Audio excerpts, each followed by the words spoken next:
Ethan Miller woke before his alarm, staring at the pale light slipping through the blinds of his Seattle apartment. It was still early, too quiet, and yet his mind refused to rest. He felt unsettled for no clear reason, as if something unseen had already begun to move. He dismissed it as stress and got ready for work, following the same routine he had followed for years. Shower, coffee, clean shirt, careful steps. His life had been built on control and calm, and he trusted those things more than emotion. Ethan was known as reliable. At work, people respected him. Friends described him as kind, but distant. He listened well, spoke little, and avoided situations that asked too much from the heart. Years ago, a long relationship had ended without anger, but it had taken something from him. Since then, he had lived carefully, choosing peace over risk. Love felt unpredictable, and unpredictability made him uneasy. That morning, his manager asked him to attend a short meeting in Vancouver. The firm was collaborating with a Canadian partner, and Ethan was the logical choice. He accepted without hesitation. Travel was easier than emotional conversations. By noon, he was on a flight north, watching clouds drift past the window. Somewhere between Seattle and Vancouver, that strange feeling returned. Not fear, not excitement, just awareness. The city greeted him with cool air and clear skies. The hotel was modern and quiet, filled with soft light and polished surfaces. As Ethan stood at the check-in desk, waiting for his key, he felt a shift in the room. Not a sound, not a movement, just a sense that something had changed. Near the tall window by the lobby, a woman stood alone. She held a coffee cup, both hands wrapped around it as if it were grounding her. She wasn't looking at anyone.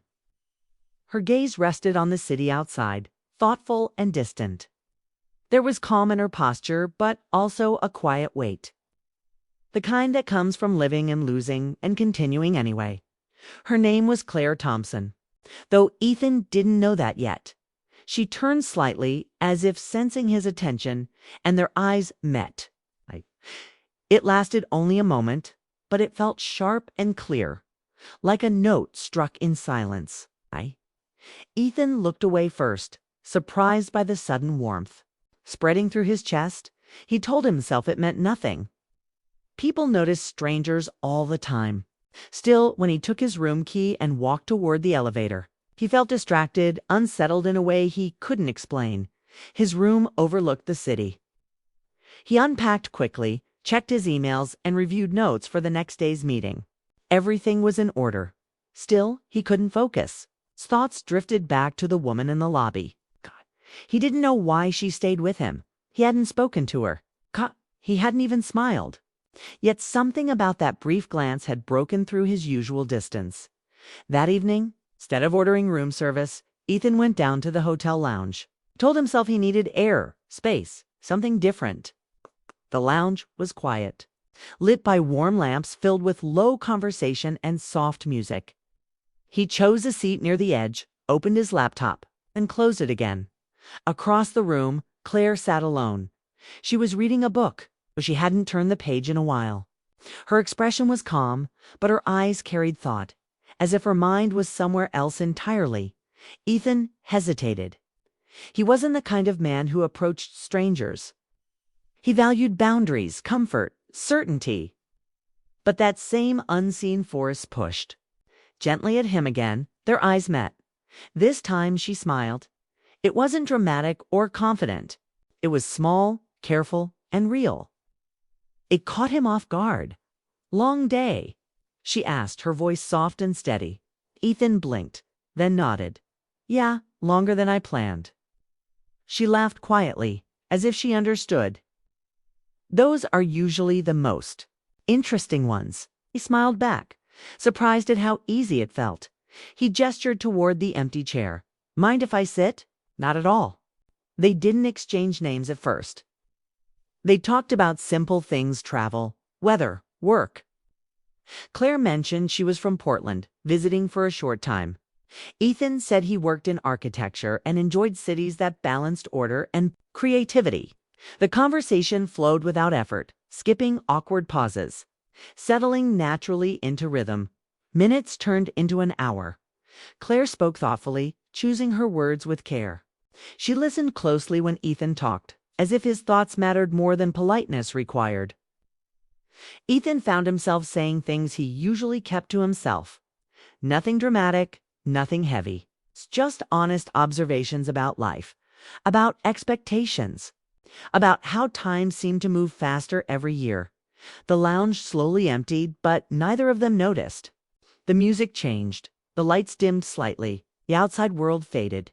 For Ethan, something unfamiliar was happening. He wasn't performing. He wasn't protecting himself.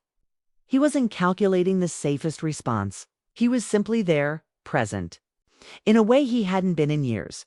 Claire noticed the change too. She leaned back, studying him for a moment. "You don't talk like someone who feels settled," she said gently. Ethan considered the thought.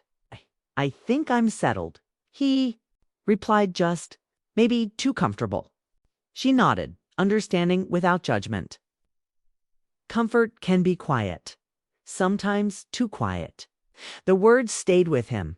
Eventually, the bartender announced last call. Reality returned, slow and unavoidable. They stood, an uncertain pause settling. Between them, Ethan felt it then, the fear of letting the moment end without acknowledging what it meant. "I don't usually do this," he said, his voice steady but honest. "But I've enjoyed tonight more than I expected." Claire smiled again, softer this time. "Me too. Would you like to meet tomorrow?" he asked. "Before I leave?" There it was, the risk. Small but real. Claire hesitated. Her eyes shifted briefly, as if weighing something unseen. Then she nodded. "Yes, I'd like that." They exchanged details, simple and careful. No promises, no pressure. Just a time and a place. As they parted ways, Ethan returned to his room with a strange lightness in his chest. He lay on the bed, staring at the ceiling, listening to the quiet hum of the city beyond the window. His thoughts raced, not with worry, but with possibility. He realized something then, something that unsettled him more than fear ever had.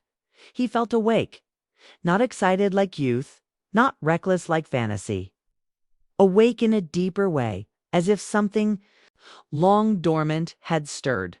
He whispered into the silence, almost in disbelief that he had never felt like this before.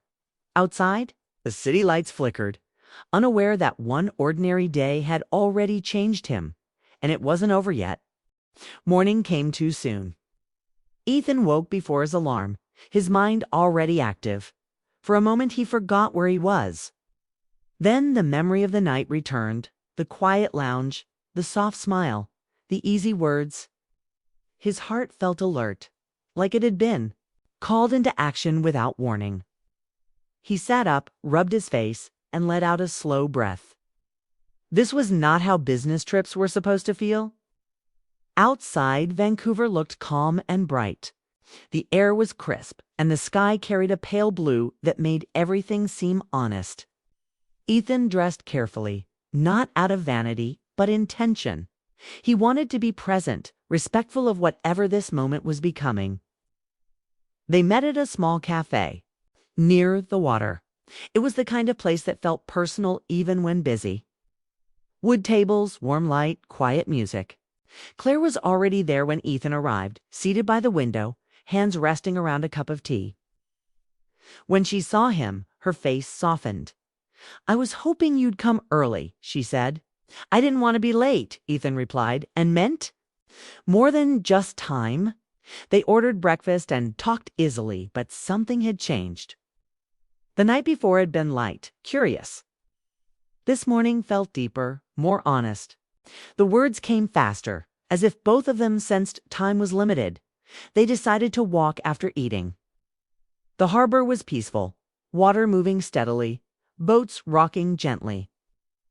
People passed by, caught in their own lives, unaware that something important was unfolding just a few steps away. Claire spoke first. "I didn't expect yesterday," she said. "I didn't plan for it." Ethan nodded. "Neither did I." She told him about her life in Portland, how she had once imagined stability. meant permanence. How she learned that even quiet endings could leave deep marks. She didn't speak with bitterness, only clarity.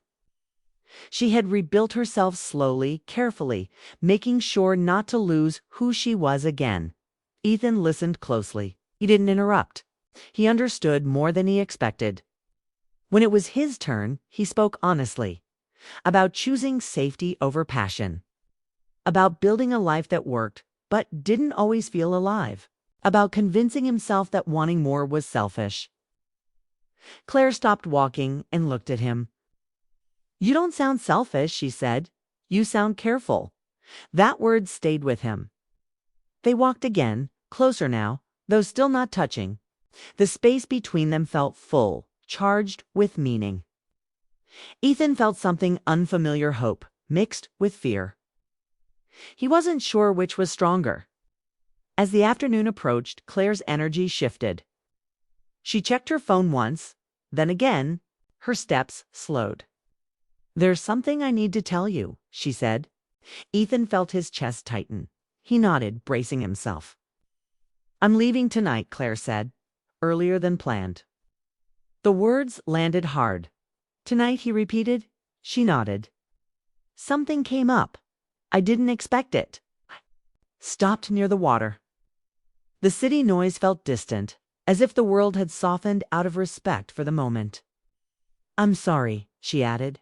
"I didn't want to end today like this." Ethan searched her face, looking for certainty or regret or clarity. He found all three tangled together. "I'm glad we met," he said. "Even if it's brief." Claire smiled sadly. "That's what scares me." They stood in silence, letting the weight of the moment settle. Ethan wanted to say more. He wanted to ask questions that might change everything. But he also understood that some moments asked for acceptance, not control. Claire reached into her bag and pulled out a small piece of paper. She wrote something quickly, then folded it and placed it in his hand. "That's my number," she said. "Use it if this felt real to you." "It did," Ethan replied without hesitation. She held his gaze for a moment longer, then stepped back. "Take care, Ethan. You too, Claire." She walked away, disappearing into the movement of the city. Ethan stood there long after she was gone, the paper warm in his palm, his heart unsettled but alive. That evening, Ethan sat alone in the airport, watching planes depart. He thought about how icily life returned to routine, how moments like this slipped through fingers if not held carefully. He didn't know what would happen next. He didn't know if paths would cross again or fade quietly into memory. But he knew one thing for certain. That day had changed him. For the first time in his life, he didn't regret the risk. He didn't wish he had stayed distant. He felt grateful for the connection, for the honesty, for the reminder that life could still surprise him. As his flight was called, Ethan stood, carrying more than luggage with him. He carried possibility. And somewhere between the gate and the sky, he realized that sometimes the most powerful experiences don't come with answers, only the courage to feel them fully.